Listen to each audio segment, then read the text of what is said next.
Bismillahirrahmanirrahim. Innal hamdalillah nahmaduhu wa nasta'inuhu wa nastaghfiruh wa na'udzu billahi min shururi anfusina wa min sayyiati a'malina. May yahdihillahu fala mudhillalah wa may yudlil fala hadiyalah. Wa asyhadu an la ilaha illallah wahdahu la syarikalah wa asyhadu anna Muhammadan 'abduhu wa rasuluh. Allahumma salli wa sallim wa barik ala nabiyyina Muhammadin wa ala alihi wa ashabihi ajma'in, amma ba'd. Alhamdulillah, jamaah yang dirahmati oleh Allah Subhanahu wa taala, alhamdulillah pada kesempatan malam hari ini Allah Subhanahu wa taala kembali memberikan kita nikmat untuk bisa menghadiri majelis ilmu ini, yang insyaallah pada malam hari ini saya minta izin dari antum untuk rehat dari pembahasan fikih, karena ada perkara yang hendak saya sampaikan pada kesempatan malam hari ini, yaitu berkenaan dengan salah satu dari hasil ijtima ulama, yaitu Komisi Fatwa MUI seluruh Indonesia yang kemarin melaksanakan ijtima di Bangka Belitung, yang mana ini adalah ijtima ulama yang ke-8 di tanggal 28 Mei sampai 31 Mei. Jadi dari tanggal 28 sampai tanggal 31 Mei kemarin.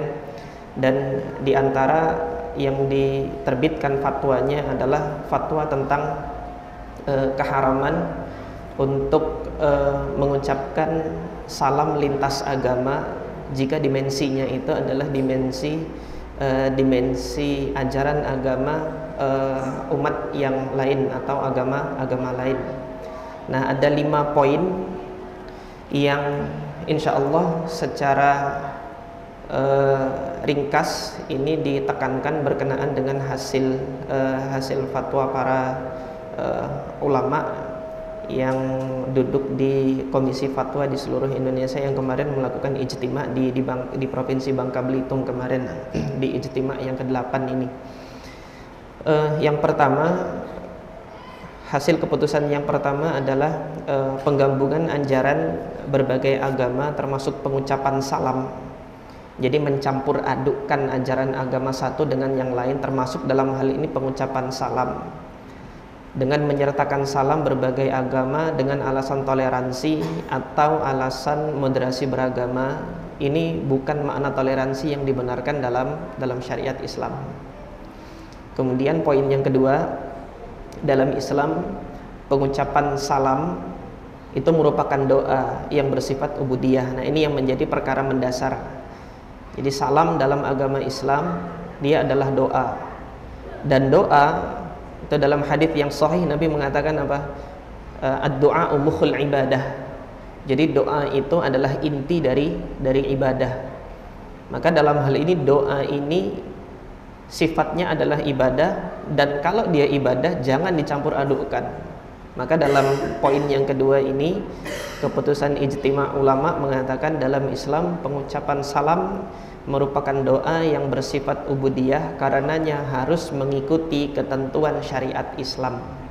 Tidak boleh dicampur adukan dengan ucapan salam dari agama lain. Kemudian yang ketiga, pengucapan salam yang berdimensi doa khusus agama lain oleh umat Islam hukumnya haram. Artinya kalau umat Islam mengucapkan salam yang dimensinya itu adalah doa khusus agama lain, ini haram hukumnya bagi umat Islam mengucapkannya. Contoh, mohon maaf ini untuk saya sebutkan karena ini pelafalan doa di dalam ajaran agama Hindu. Mereka, teman-teman yang beragama Hindu, ketika mengucapkan Om itu pengagungan terhadap Hyang Widi, Tuhan mereka. Terus umat Islam ikut-ikutan ngomong Om kayak gitu kan. Ya sama dengan mengagungkan Tuhan mereka. Swasti itu kebahagiaan, kesejahteraan. Astu semoga kebahagiaan dan kesejahteraan itu menghampiri dalam keadaan kebahagiaan atas karunia siapa? Atas karunia Hyang Widi. Lah kita umat Islam apa mau begitu? Ya enggak boleh. Terus kemudian ucapan salam teman-teman kita ada yang beragama Buddha, ketika mereka mengatakan namo Buddhaya, namo itu terpujilah budaya sang Buddha, terpujilah sang Buddha gitu kan. Terus batal alhamdulillah kita tuh batal gitu loh. Ketika kita mengucapkan alhamdulillah, segala puji bagi Allah, terus kemudian ketika salam ngomong begitu, batal alhamdulillah gitu. Maka kami menyambut baik fatwa ijtima ulama yang ini menjawab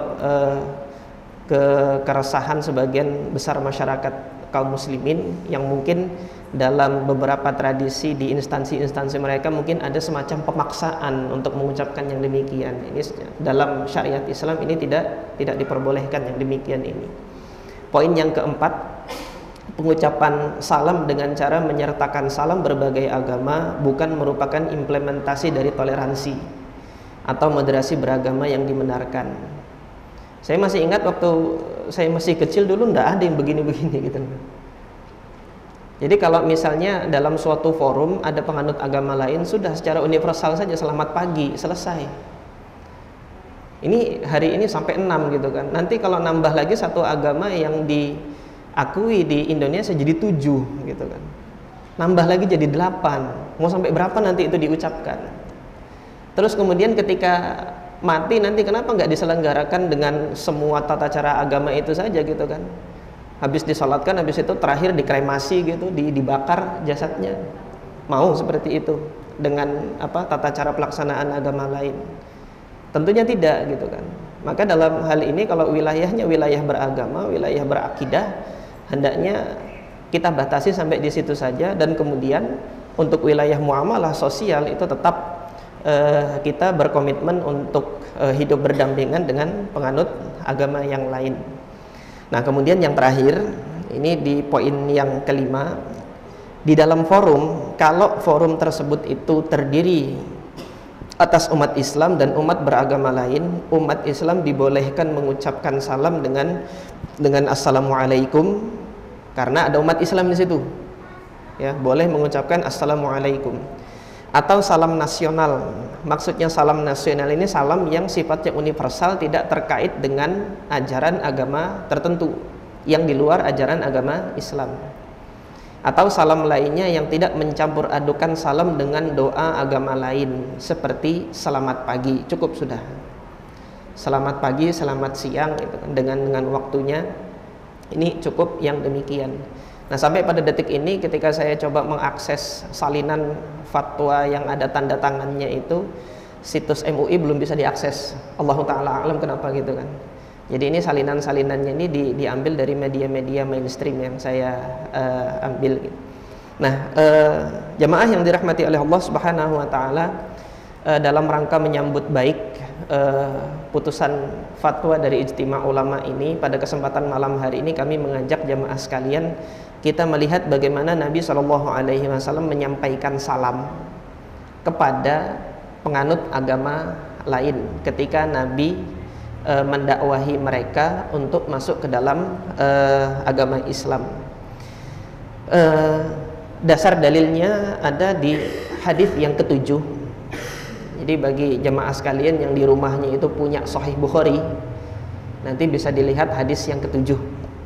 Hadis ketujuh ini adalah hadis kisah Heraklius. Artinya Heraklius ini raja Romawi. Ketika Nabi SAW hidup, di masa beliau itu Romawi itu dipimpin oleh raja mereka, yaitu Heraklius. Nah, ini terjadi dialog antara Heraklius dengan Abu Sufyan, yang mana Heraklius ini menerima surat dari Nabi SAW. Di sini nanti akan kita lihat bagaimana salam yang disampaikan oleh Nabi SAW.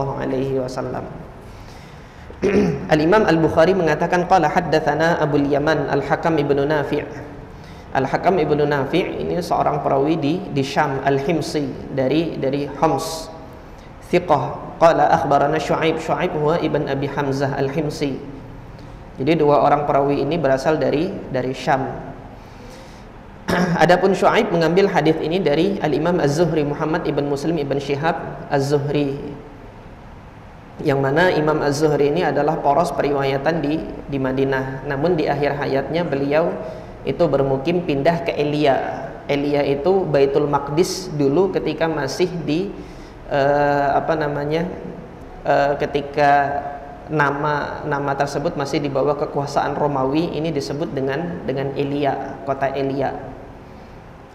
Kemudian setelah dibebaskan diberi nama Baitul Maqdis. Imam Az-Zuhri rahimahullah meriwayatkan qala akhbarani Ubaidullah ibn Abdullah ibn Utbah bin Mas'ud. Ini cucu ponakannya dari Abdullah bin Mas'ud. Utbah ibn Mas'ud itu saudara dari sahabat Nabi Abdullah ibn Mas'ud, memiliki cucu ponakan yaitu putra dari Abdullah ibn Utbah, dan yang diberi nama Ubaidullah. Dan Ubaidullah ini satu dari 7 fuqaha sab'ah, satu dari ahli fikihnya Madinah yang jumlahnya itu semuanya adalah 7. Anna Abdullah ibn Abbas, bahwasanya Abdullah ibn Abbas radhiyallahu taala anhuma akhbarahu, mengabarkan kepada Ubaidullah ibn Abdullah ibn Utbah ibn Mas'ud tadi, mengabarkan tentang apa? Satu peristiwa yang dialami oleh Abu Sufyan ibn Harb radhiyallahu taala anhu. Anna Abu Sufyan ibn Harb akhbarahu anna Hiraqla arsala ilaihi fi raqbin min Quraisyin. Bahwasanya Abu Sufyan ini mengabarkan ada utusan dari Heraklius yang diperintahkan oleh Heraklius menghampiri dirinya pada saat dirinya itu bersama dengan rombongan dagang untuk berdagang ke Syam. Wa kanu tujjara, pada saat itu mereka sedang berdagang bisyam, di wilayah negeri Syam, yang mana wilayah Syam pada saat itu masih di bawah kekuasaan kerajaan Romawi. Fil muddah allati kana Rasulullah sallallahu alaihi wasallam madda fiha Abu Sufyan wa kuffar Quraisy, di masa di mana Rasulullah sallallahu alaihi wasallam itu menyepakati perjanjian gencatan senjata untuk tidak saling menyerang antara Rasulullah dengan Abu Sufyan dan petinggi-petinggi kafir Quraisy yang lain. Nah, perjanjian ini yaitu perjanjian Hudaybiyah. Ini mungkin dalam pengajian Sirah Nabawiyah saya di Lobakung, bagi antum yang pernah mengikuti pengajian saya sudah sampaikan gitu. Bahwasanya fase setelah Nabi Shallallahu Alaihi Wasallam hijrah ke Madinah, orang-orang kafir Quraisy itu was-was akan perdagangan mereka ke Syam, karena wilayah Madinah itu berada di utara Makkah, yang mana jalur perdagangan mereka itu melewati jalur yang dekat dengan Madinah. Kekhawatiran mereka kalau kaum muslimin berhasil membangun satu peradaban di sana, maka jalur perdagangan mereka itu bisa dikuasai dan bisa dicegat, sehingga mereka tidak bisa lagi berdagang ke Syam. Itu yang dikhawatirkan oleh kafir Quraisy ketika kaum muslimin itu hijrah ke Madinah. Kekhawatiran itu kemudian benar terjadi di tahun kedua Hijriyah, di mana Allah mengizinkan kaum muslimin untuk memerangi kafir Quraisy. Kenapa kok diizinkan? Karena kafir Quraisy menghalangi kaum muslimin untuk beribadah di Ka'bah di Mekah. Maka sebagai timbal balik, kalau Anda menghalangi kami beribadah ke Baitullah di Ka'bah, kami juga bisa menghalangi perjalanan dagang Anda ke Syam, gitu loh. Jadi jual beli ancaman begini. Maka terjadi di tahun kedua Hijriah, setelah Nabi diizinkan, Nabi membawa para sahabatnya sekitar 300 orang untuk mencegat rombongan dagangnya Abu Sufyan, yang jumlahnya itu 40 orang. Jadi 300 cukup untuk menghadang 40 orang. Untuk kepergiannya berhasil lolos dia sampai ke Syam dengan selamat, lolos dari cegatan Nabi. Nah, tunggu kembali lagi, ketika kembali bertepatan di bulan Ramadan, kemudian dihadang oleh Nabi, mereka juga berhasil lolos, tetapi 40 orang ini memanggil bala bantuan dari Mekah sejumlah 1.500 pasukan. 1.500 pasukan yang keluar inilah yang kemudian menjemput, membackup 40 rombongan dagang ini. Akhirnya terjadilah pertempuran Badar. Terjadi pertempuran Badar di tahun kedua Hijriah. Sejak saat itu orang-orang Quraisy yang berdagang ke Syam itu was-was terus gitu kan. Ini jangan-jangan dicegat, jangan-jangan dicegat nanti. Maka Abu Sufyan itu selalu tanya, ini Muhammad keluar nggak dengan pasukannya? Muhammad keluar nggak dengan pasukannya? Cemas mereka. Kemudian di tahun ketiga Hijriah terjadi pertempuran Uhud. Agak bernapas lega orang-orang Quraisy karena berhasil menimpakan musibah dengan terbunuhnya sebagian besar sahabat Nabi. Kemudian puncaknya terjadi di tahun kelima Hijriah, yaitu pertempuran Khandaq, membawa pasukan besar menggempur Madinah tetapi gagal lagi. Bawa pasukan besar menggempur Madinah gagal, duit kan habis banyak. Ketika duit habis banyak, nggak ada modal lagi buat perang. Akhirnya di tahun ke-6 Hijriah minta gencatan senjata. Udah, kita berhenti dulu perang ya gitu. 10 tahun kami mau ngumpulin modal dulu, mau dagang dulu gitu kan, kita nggak saling berperang. Nanti konsekuensinya begini-begini, kalian boleh masuk ke Mekah, tapi jangan tahun ini, tahun depan. Makanya Nabi itu baru umroh tahun ke-7 Hijriah, namanya Umratul Qadha. Singkatnya seperti itu. Setelah terjadi perjanjian Hudaybiyah di tahun ke-6 Hijriah, maka bebaslah Abu Sufyan ini untuk berdagang ke Syam. Udah masuk Islam? Belum masuk Islam. Nah, ini tadi penjelasan kepergiannya Abu Sufyan itu ketika sudah sampai di Syam dihampiri oleh utusannya Heraklius. Fa'atauhu wa hum bi'ilya. Utusannya ini datang menemui rombongan dagangnya Abu Sufyan ini, dan mereka pada saat itu sedang di Ilya, yaitu di Baitul Maqdis. Fada'ahum fi majlisihi, dipanggil Abu Sufyan ini ke majelisnya Heraklius yang dihadiri oleh petinggi-petinggi Romawi pada saat itu. Wa haulahu udhama'ur Rum. Di sekitar Heraklius itu ada pembesar-pembesarnya Romawi. Thumma da'ahum wa da'a biturjumanihi, dipanggil mendekat siapa? Abu Sufyan, dan dipanggil pula penerjemahnya untuk menerjemahkan bahasa mereka ke bahasa Arab. Faqal, kata Heraklius, Hiraqla, ayyukum aqrabu nasaban bihadzal rajulil ladzi yaz'umu annahu nabi. Siapa di antara kalian yang nasabnya paling dekat dengan orang ini yang mengaku dirinya ini sebagai nabi? Maka kata Abu Sufyan, faqultu ana aqrabuhum nasaba. Saya yang paling dekat nasabnya. Kata siapa? Kata Abu Sufyan. Abu Sufyan ibn Harb, ibn Umayyah, ibn Abdi Syam, ibn Abdi Manaf.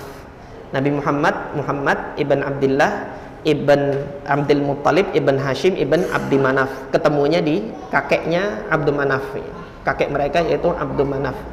Jadi pangkatnya Abu Sufyan dengan Nabi Muhammad itu sepupuan gitu loh.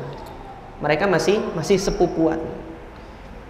Nah, karena yang paling dekat nasabnya adalah Abu Sufyan yang kemudian menjawab beberapa pertanyaan yang diajukan oleh Heraklius. Faqal adnuhu minni, dekatkan orang itu yang paling dekat nasabnya dengan orang ini. Wa qarribu ashabahu, dan teman-temannya, rombongan-rombongannya dekatkan pula dengan dirinya. Faj'aluhum inda dhahrihi, tempatkan mereka di belakang, sementara yang di depan itu siapa? Abu Sufyan. Thumma qala liturjumanihi, kemudian dikatakan kepada penerjemahnya, qul lahum, katakan kepada mereka, inni sa'ilun hadza an hadzal rajul, saya akan bertanya kepada orang ini, yaitu Abu Sufyan, tentang orang ini, yaitu Nabi Muhammad SAW. Saya mau mewawancarai orang ini untuk mencari tahu siapa sih gitu loh Nabi Muhammad ini gitu loh. Fa'in kadzabani, kalau orang ini nanti bohong gitu, menjawab dengan pertanyaan yang dusta gitu kan, fakadzibuhu, maka beritahu bahwasanya dia dusta, bohong. Nah, kata Abu Sufyan, fa wallahi laula al haya'u min an ya'thiru alayya kadiban lakadzabtu anhu. Kalau saya nggak malu setelah ini saya dicap sebagai pembohong, saya sungguh ingin berbohong ketika menjawab pertanyaannya siapa? Heraklius. Tapi karena beliau malu untuk nanti dicap sebagai pembohong, maka semua yang disampaikan itu jujur.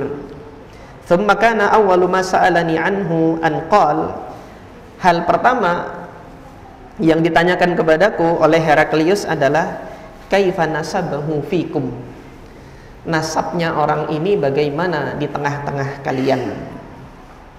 Qultu, kata Abu Sufyan, huwa fina dzu nasabin, orang ini di tengah-tengah kami memiliki nasab yang terhormat. Artinya bukan dari keturunan orang yang tidak terpandang di tengah-tengah kami. Kakek-kakeknya dahulu itu adalah orang-orang terhormat di tengah-tengah masyarakat kami.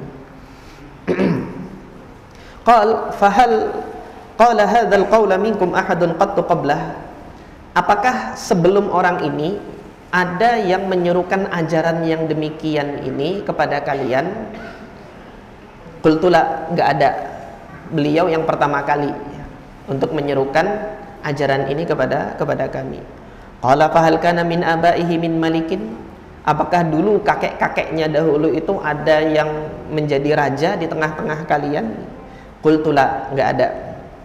Qala fa asyrafun nasi yattabi'unahu am du'afa'uhum, yang ikut kepada mereka itu orang-orang yang punya kedudukan sosial tinggi atau orang-orang lemah di antara kalian yang ikut kepada Nabi Muhammad SAW. Faqultu bal du'afa'uhum, bahkan orang-orang lemah yang ikut kepada Nabi Muhammad itu. Jadi orang-orang miskin yang dia nggak punya, kalangan budak, itu yang jadi pengikut Nabi Muhammad. Sementara orang-orang terpandang yang dia juragan, sultan gitu kan, duitnya banyak gitu, jarang jadi atau berkenan untuk menjadi pengikut Nabi SAW, jarang. Kemudian pertanyaan selanjutnya, ayaziduna am yanqusun, tetapi meskipun yang banyak jadi pengikutnya itu orang-orang lemah, tiap hari itu semakin bertambahkah atau semakin berkurang pengikutnya gitu kan? Qultu bal yazidun, tapi tiap hari semakin bertambah pengikutnya gitu kan, tambah banyak. Makanya orang kafir Quraisy pusing, ini tiap hari kok tambah banyak ini pengikutnya Nabi Muhammad. Jadi antum yang mengikuti tiap episode dari perjalanan dakwah Nabi SAW mesti akan melihat bagaimana pusing tujuh kelilingnya kafir Quraisy itu menghentikan dakwah Nabi. Dihentikan di sini, nanti kemudian dakwah di sana, dihentikan di sana, nanti dakwah lagi di sini, nggak berhenti-berhentian. Qala fa hal yartaddu ahadun minhum sakhtatan lidinihi ba'da an yadkhula fihi, ada nggak yang murtad, keluar dari agamanya, dari ajaran agamanya itu karena benci kepada ajaran agamanya setelah dia masuk ke dalam Islam? Qultu la, nggak ada. Setelah dia masuk Islam, nggak ada satupun yang murtad keluar dari agamanya karena benci terhadap ajaran agamanya, nggak ada. Qala fahal kuntum tattahimunahu bil kadhibi qabla an yaqula maqal, apakah kalian pernah menuduhnya berdusta sebelum dia menyampaikan ajaran ini gitu kan? Qultu la, nggak pernah. Jadi orang-orang Mekah itu kan sudah melihat bahwasanya Nabi Muhammad tuh nggak pernah bohong dan selalu jujur. Sehingga di di usia Nabi Muhammad yang ke-35, orang-orang Mekah mengatakan radina bil amin, kami ridho dengan orang yang amin satu ini, yaitu yang terpercaya satu ini, radina bil amin. Kemudian pertanyaan selanjutnya, qala fahal yaghdir, pernah enggak dia orang ini melanggar satu perjanjian atau mengkhianati satu perjanjian, pernah enggak? Qultu la, enggak pernah. Wa nahnu minhu fi muddatin, nah sekarang ini kita sedang berada dalam perjanjian dengan orang ini gitu kan, dengan Nabi Muhammad maksudnya ini. Wa nahnu minhu fi muddatin la nadri ma huwa fa'ilun fiha, kita belum tahu saat ini perjanjian yang kita sepakati sekarang ini apakah yang akan dilakukan di hari yang akan datang, tapi sampai saat ini kami belum mendapati bahwasanya Nabi Muhammad itu melanggar perjanjian. Qala walam tumkinni kalimatun udkhilu fiha syai'an ghairu hadhil kalimah, kata Abu Sufyan, aku tidak punya kesempatan untuk menyampaikan pendapatku terhadap orang ini gitu kan. terhadap Nabi Muhammad itu. Mau mengatakan Nabi Muhammad begini itu nggak sempat, karena kesempatannya hanya menjawab pertanyaan-pertanyaan yang diajukan Heraklius itu tadi. Baru kemudian sampai di sini Heraklius melanjutkan kembali, fahal qataltumuhu, kamu pernah nggak memerangi orang ini gitu kan? Kalian perangi nggak orang ini? Qultu na'am, iya kami perangi dia. Qala fa kaifa kana qitalukum iyyah. Nah gimana perang yang kalian lakukan terhadap orang ini bagaimana? Qultu al-harbu bainana wa bainahu sijal. Perang di antara kami sepadan. Nanalu minna wa nanalu minhu. Kita berhasil memberikan musibah kepadanya dalam pertempuran, dia juga berhasil memberikan musibah kepada kami dalam pertempuran, artinya imbang. Qal madza ya'murukum, orang ini menyuruh kalian untuk apa sih gitu kan? Kata Heraklius, qultu yaqulu u'budullaha wahdah wa la tusyriku bihi syai'a. Yang diserukan kepada kami adalah sembahlah Allah semata dan jangan menyekutukannya dengan suatu apapun. Watruku ma yaqulu aba'ukum, tinggalkan apa yang telah diajarkan oleh kakek moyang kalian. Wa ya'muruna bis-shalah, memerintahkan kami untuk mendirikan salat. Was-sidqi wal afaf, dan untuk berlaku jujur. Wal afaf, itu memelihara diri dari keterjerumusan terhadap sifat-sifat yang tercela. Al afaf ini. Wasilah, kemudian memerintahkan kami untuk silaturahim. Faqala liturjumanihi, maka Heraklius mengatakan kepada penerjemahnya, qul lahu, katakan kepada orang ini, yaitu kepada Abu Sufyan, sa'altuka an nasabihi fadzakarta annahu fikum dzu nasab fakadzalika ar-rusul tub'atsu fi nasabi qaumiha. Saya tanyakan pertanyaan yang pertama, gimana nasabnya, terus kemudian Anda katakan dia memiliki nasab yang mulia di tengah-tengah kami. Maka demikianlah semua rasul, semua utusan Allah itu Allah utus berasal dari tengah-tengah kaumnya. Tub'atsu fi qaumihi. Tub'atsu fi nasabi qaumihi, dia diutus dari nasab kaumnya sendiri. Wa sa'altuka hal qala ahadun minkum qabla hadzal qaul fadzakarta alla. Tadi aku katakan, ada nggak orang sebelumnya yang menyampaikan ajaran yang sama di tengah-tengah kalian sebagaimana yang diserukan oleh orang ini? Kamu jawab nggak ada. Faqultu law kana ahadun qala hadzal qaula qablahu laqultu rajulun ya'tasi biqaulin qila qablahu. Kalau memang ada sebelumnya, maka bisa saja orang ini cuma meniru-niru perkataan orang-orang sebelumnya. Tetapi karena tidak ada orang sebelumnya yang menyampaikan demikian, maka ketahuilah bahwasanya yang disampaikan ini bukan meniru-niru, bukan mengada-ada. Wa sa'altuka hal kana min abaihi min malik. Saya tanyakan tadi, ada nggak kakek moyangnya dahulu yang memang jadi raja di tengah-tengah kalian itu? Fadzakarta alla, kalian katakan nggak ada. Qultu falau kana min abaihi min malikin, kalau memang dia punya kakek-kakek yang dahulunya adalah raja gitu kan. Qultu rajulun yatlubu mulka akhihi, maka saya akan katakan orang ini hanya mencari-cari atau ingin mengembalikan kekuasaan kakek moyangnya dulu. Hari ini kan kalau kita lihat fenomenanya seperti itu. Yang dulu bapaknya, kakeknya pernah jadi presiden, keturunannya nanti pengen jadi juga. Jadi demikian memang kekuasaan dan politik itu. Tapi Nabi Muhammad nggak demikian. Nabi Muhammad tidak demikian. Sampai di mana tadi ini? Wa sa'altuka hal kuntum tattahimunahu bil kadhibi qabla an yaqula ma qala. Saya tanya tadi, kamu pernah enggak menuduh dia berdusta sebelumnya? Mengetahui dia berdusta sebelumnya sebelum menyampaikan ajaran ini? Fadzakarta alla, kamu katakan enggak ada gitu kan. Faqad a'rifu annahu lam yakun liyadhara al-kadhiba 'ala an-nasi wa yakdhibu 'ala Allah. Maka saya sudah mengetahui sebelumnya, enggak mungkin seorang yang tidak pernah berdusta di hadapan manusia, dia akan berdusta untuk Tuhannya, itu enggak mungkin. Maka sudah diuji oleh Allah di tengah-tengah manusia yang nggak pernah berdusta, maka dia menyampaikan sesuatu yang bukan dusta dari Tuhannya. Seorang Rasul adalah seperti ini. Wa sa'altuka asyrafun nasi ittaba'uhu am du'afa'uhum. Saya tanyakan tadi, yang ikut kepada mereka itu orang-orang mulia kalian kah atau orang-orang lemah kalian? Fadzakarta anna du'afa'ahum ittaba'uh. Anda sampaikan bahwasanya orang-orang lemah mereka yang menjadi pengikutnya.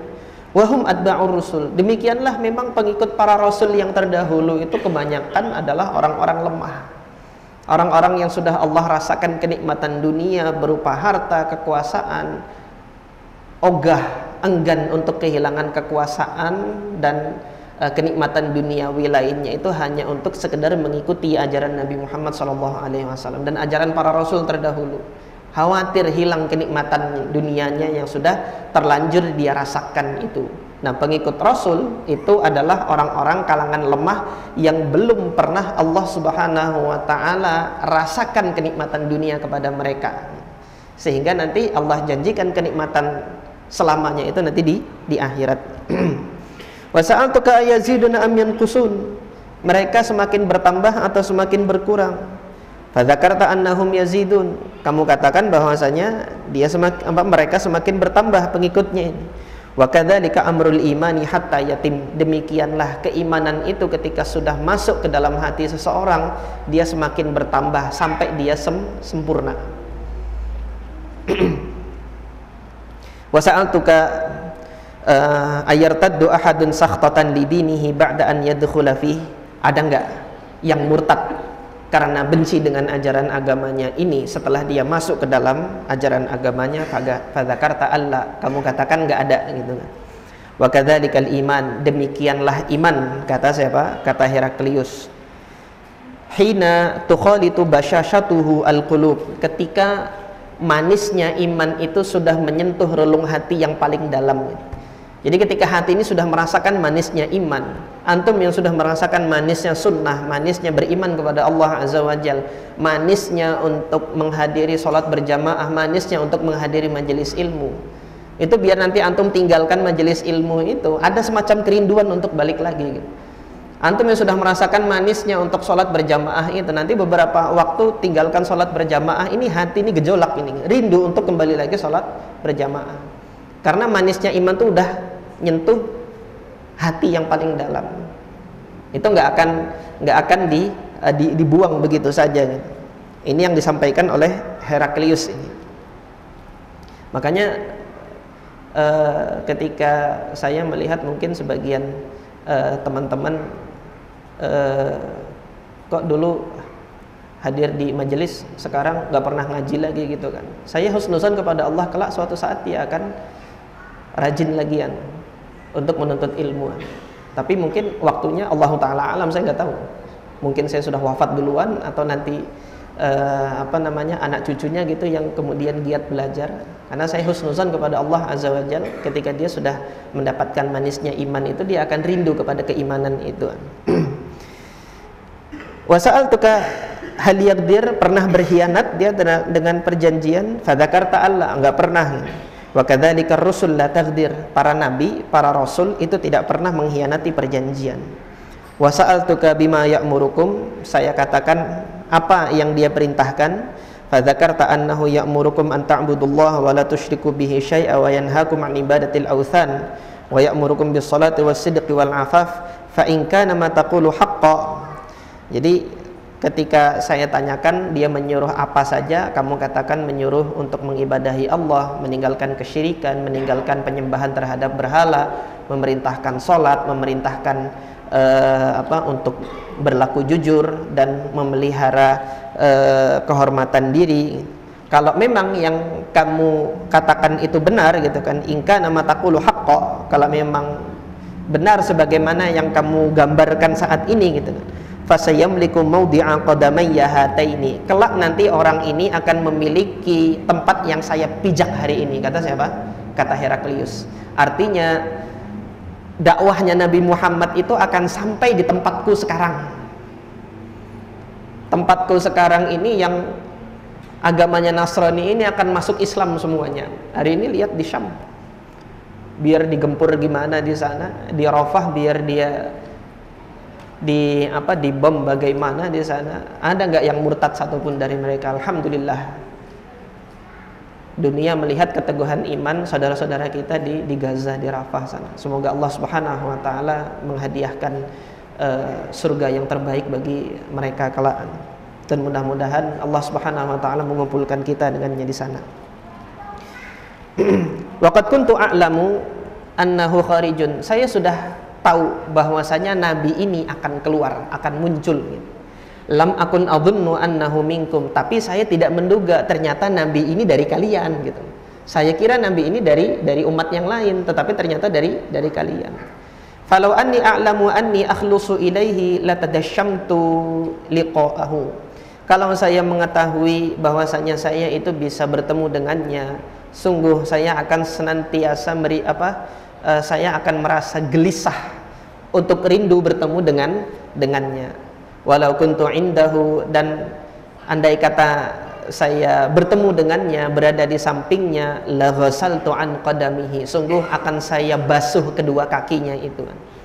Tsumma da'a bi kitabi Rasulillah, baru kemudian Heraklius meminta siapa? Utusannya itu untuk sini, hadirkan surat yang dikirim oleh Rasulullah ini, oleh Nabi Muhammad sallallahu alaihi wasallam. Alladzi ba'athahu bihi Dihyah ila 'azimi Busra, yang mana Rasulullah sebelumnya memerintahkan sahabatnya Dihyah Al-Kalbi itu untuk mengirim surat ini kepada gubernur di Busra. Nah, gubernur Busra ini baru kemudian menyampaikannya kepada Heraklius sebagai pemimpin imperium tertinggi, sebagai kaisarnya gitu. Fadafa'ahu ila Hiraqla, kemudian diberikan kepada Heraklius, faqara'ahu, dan dibaca oleh Heraklius. Fa idza fihi, di dalam suratnya itu tertulis apa? Bismillahirrahmanirrahim. Min Muhammadin abdillahi wa rasulihi ila Hiraqla 'azimir Rum. Dari Muhammad, hamba Allah dan rasulnya, untuk Heraklius 'azimir Rum, pembesar bangsa Romawi. Salamun ala manittaba'al huda, keselamatan bagi mereka yang mengikuti petunjuk Allah. Bukan assalamualaikum. Nah, ini dicatat, salamun ala manittaba'al huda. Intinya itu yang hendak saya sampaikan pada kesempatan kali ini. Jadi nanti kalau di forum dihadiri kaum muslimin, ada orang Islam, ada orang non muslim di sana, assalamualaikum, karena ada orang Islam. Kemudian selanjutnya jangan pakai salam-salam agama lain, tapi pakai salamun ala manittaba'al huda. Untuk yang kedua, bagi yang mengikuti petunjuk Allah selamat. Nah, ini salamnya Nabi kepada Heraklius. Nah, sampai di sini jamaah sekalian yang dirahmati oleh Allah, mungkin saya melihat ada sebagian teman-teman kalau ngirim SMS nggak mau pakai assalamualaikum. Karena ini suratnya Nabi Muhammad, bismillahirrahmanirrahim, nggak ada salamnya. Bukannya nggak ada salam, ada salamnya. Cuma karena ngirim suratnya kepada Heraklius, makanya nggak pakai assalamualaikum, tapi salamun ala manittaba'al huda. Jadi nanti antum kirim SMS, bismillah dulu, baru assalamualaikum boleh gitu. Bukan terlarang, enggak. Jangan disangkakan terlarang nulis salam nulis WA terus kemudian ngirim SMS pakai assalamualaikum. Enggak, bukan hal yang terlarang. Dan ada sunnahnya ya ini. Tapi karena ini ditujukan kepada Heraklius, makanya salamnya adalah salamun ala manittaba'al huda. Amma ba'du, fa inni ad'uka bi di'ayatil Islam. Aku mendakwahi engkau, mendakwahi Anda bidi'ayatil Islam, dengan dakwah Islam, artinya mengajak kepada masuk Islam. Aslim taslam, masuk Islamlah kamu, maka kamu akan selamat. Kata Nabi SAW dalam suratnya, yu'tikallahu ajraka marratain, Anda akan dapat pahala, dapat ganjarannya di sisi Allah 2 kali. Pertama, pahala keislaman. Yang kedua, Anda menjadi sebab kaum Anda itu masuk Islam. Fa in tawallaita, tapi ketika Anda ini berpaling, fa inna 'alaika ithma al-arisiyin, Tapi ketika Anda berpaling, maka Anda akan menanggung dosa-dosanya bangsa Arisiyin. Bangsa Arisiyin ini kalau diterjemahkan secara bahasa, Al-Arisiyin itu adalah kaum pembajak dan kaum petani. Allah Ta'ala a'lam, dahulu bangsa Romawi dulu hidupnya bertani atau tidak ya, ketika Roma itu baru dibuka. Saya belum tahu sejarahnya. Nanti mungkin teman-teman bisa ditelusuri itu sejarahnya orang-orang Romawi, apakah asalnya mereka itu bangsa petani atau bukan, sebelum Roma itu menjadi imperium yang besar. Wa ya ahlal kitab. Kemudian Nabi SAW mengutip kalam Allah Azza wa Jalla di dalam surah Ali Imran ayat yang ke-64. Wa ya ahlal kitab, wahai para ahli kitab, karena mereka adalah kaum Nasrani. Ta'alau ila kalimatin sawa'im bainana wa bainakum. Marilah kita bersepakat dalam satu kalimat yang kita sepakat di dalamnya, bainana wa bainakum, antara kami dengan kalian, yaitu kalimat apa? Alla na'budu illallah, untuk tidak menyembah kecuali hanya kepada Allah Azza wa Jalla, wala nusyrika bihi syai'a, dan kita tidak menyekutukan Allah Subhanahu wa taala dengan suatu apapun. Wala yattakhidha ba'duna ba'dha arbaba min dunillah, dan tidak pula menjadikan satu di antara kita satu sama lain sebagai sesembahan selain Allah Subhanahu wa taala.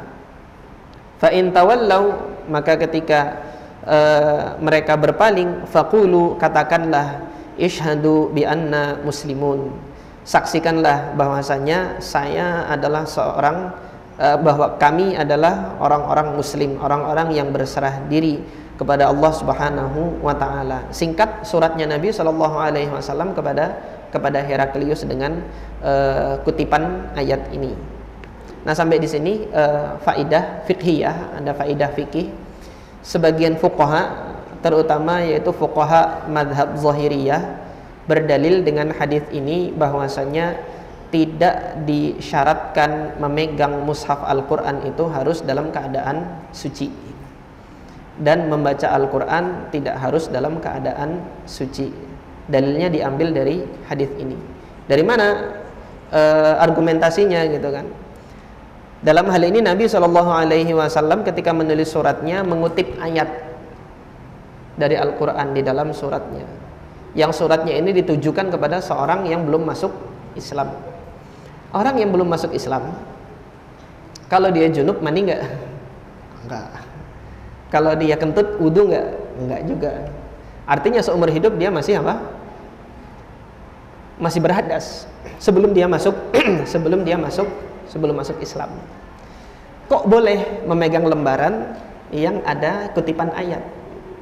Nah, ketika itu diperbolehkan, maka memegang lembaran yang ada ayat-ayat Al-Quran ini tidak disyaratkan harus suci, karena Heraklius dia nggak suci, dan Heraklius membaca. Nah, ketika tadi kan minta dia sama siapa? Sama pengawalnya, mana suratnya, dipegang, baru kemudian dia baca. Dia pegang, dia baca. Nah, ini tentunya dalil yang kuat bagi madhab zahiriyah tentang tidak disyaratkannya suci untuk memegang mushaf Al-Quran dan untuk membaca Al-Quran. Nah, jadi demikian. Namun dalam rangka menjaga adab terhadap kitabullah, terhadap Al-Quran, maka hendaknya seorang muslim itu untuk bersuci terlebih dahulu. Kalau nanti dalam keadaan tertentu dia sulit atau kemudian terpaksa tidak dalam keadaan suci, maka masih dibolehkan untuk memegang mushaf dan membaca Al-Quran. Jadi sebagian kaum muslimin ada yang saya dapati gitu kan, dia tidak baca Quran. Kenapa? Saya dikit-dikit kentut, kan gak boleh megang Quran gitu. Akhirnya gak baca Quran dia. Lah ya, kayak gitu, maka satu kerugian gitu. Bagi apa? Satu kerugian bagi orang yang demikian ini. Nah, hadis selanjutnya kemudian tinggal berapa menit lagi? 3 menit lagi ya. masih banyak sih, cuma saya sampaikan singkat saja. Tadi Heraklius mengatakan, kenapa kok beliau mengatakan saya tahu Nabi ini akan muncul? Taunya dari mana gitu kan? Yang pertama, taunya itu karena memang para ahli kitab itu sudah menyampaikan ini masanya Nabi akhir zaman akan diutus. Tapi kemudian yang kedua beliau mengatakan apa? Saya nggak menyangka munculnya itu dari tengah-tengah kalian. Nah, karena ketika Heraklius ini orangnya percaya dengan tanjim itu ramalan bintang-bintang. Jadi ketika melihat ramalan bintang-bintang, dia melihat ada seorang raja yang berkhitan, yang kemaluannya itu dikhitan, yang kekuasaan raja tersebut meliputi seluruh dunia ini. Wah, ketika itu beliau mulai gelisah dan tidak sebagaimana hari-hari biasanya, murung, cemas, gelisah. Ketika ditanya oleh pengawal-pengawalnya, kenapa? Ini saya melihat nanti ada raja yang kekuasaannya itu meliputi seluruh dunia, bahkan mengambil kekuasaanku ini. Itu yang dikhawatirkan sama Heraklius pada saat itu. Nah, raja tersebut berkhitan, kemaluannya itu dikhitan. Cari siapa yang berkhitan gitu kan. Kata pengawalnya, ngapain gusar gitu kan, cari aja kaum yang berkhitan, Anda bantai aja, bunuhin aja satu-satu tuh kan. Kata siapa? Kata pengawalnya gitu. Ya mirip kayak Fir'aun dulu juga. Mirip seperti Namrud juga, dunia terulang kembali gitu loh. Orang yang digilakan dengan kekuasaan itu kemudian Allah Subhanahu wa taala ulang kembali itu. Tapi pada saat itu ketika dilihat hampir mau menyerukan untuk memeriksa, ketika diperiksa, oh ternyata yang berkhitan tuh orang-orang Yahudi. Sebelum dia perintahkan untuk genosida orang Yahudi pada saat itu, suratnya Nabi Muhammad datang. Coba terlambat dikit kan udah dibantai itu orang Yahudi sama Heraklius. Cuma surat Nabi Muhammad datang, ketika dilihat ini dari mana? Dari Arab. Periksa orang Arab berkhitan nggak? Oh iya berkhitan. Sudah berarti mereka raja itu akan muncul dari bangsa Arab, bukan dari bangsa Yahudi, yaitu Nabi Muhammad SAW. Nah, ini pelajaran yang kita ambil dari kisah Heraklius ini. Sebenarnya banyak, hadisnya panjang, setiap penggalan hadis itu ada pelajaran. Yang berkenaan dengan permasalahan yang kita bahas pada malam hari ini adalah Nabi SAW sudah mengajarkan kepada kita bagaimana mengucapkan salam untuk penganut agama lain. Tidak boleh mengucapkan assalamualaikum kepada mereka, karena keselamatan ucapan salam itu adalah doa, dan doa ini tentunya harus dengan aturan syariat, karena dia ibadah harus ditujukan hanya kepada Allah Subhanahu wa taala, tidak boleh kemudian kepada selain Allah Azza wa Jalla. Kemudian yang terakhir insyaallah biidznillah, ini yang terakhir, mereka yang mengucapkan salam dengan ucapan salam agama lain, itu yang dicari ridhonya siapa sih? Ingin mencari ridho mereka yang belum masuk Islam itukah, atau mencari ridho Allah? Kalau memang dia mencari ridho Allah, nggak akan Allah ridho dengan ucapan salam selain yang Allah Subhanahu wa taala ajarkan melalui lisan Nabi SAW. Kalau memang yang dicari adalah ridho mereka gitu kan, agar penganut agama lain itu ridho kepada kita, ridho mereka itu manfaatnya apa di akhirat nanti? Bisa meninggikan derajat Anda kah di sisi Allah, atau mencegah Anda dari azab api neraka kah? Kalau memang ridho mereka, pengakuan mereka itu tidak bermanfaat barang sedikit pun kelak di akhirat, untuk apa diperjuangkan gitu? Untuk apa diperjuangkan? Maka hendaknya kita berpegang teguh dengan akidah dan ajaran yang diajarkan oleh Nabi kita Muhammad SAW. Sudah tertuang jelas dalam hadis ini, maka lakukan apa yang menjadi kewajiban kita. Kalaupun nanti di munasabah atau forum-forum tertentu kita dituntut untuk mengucapkan salam agama lain, sampaikan kepada mereka bahwasanya kita orang muslim dilarang untuk mengucapkan yang demikian ini. Ini saja mungkin yang bisa kita pelajari dalam kesempatan malam hari ini. Subhanakallahumma rabbana wa bihamdika asyhadu an la ilaha illa anta astaghfiruka wa atubu ilaik. Assalamualaikum warahmatullahi wabarakatuh.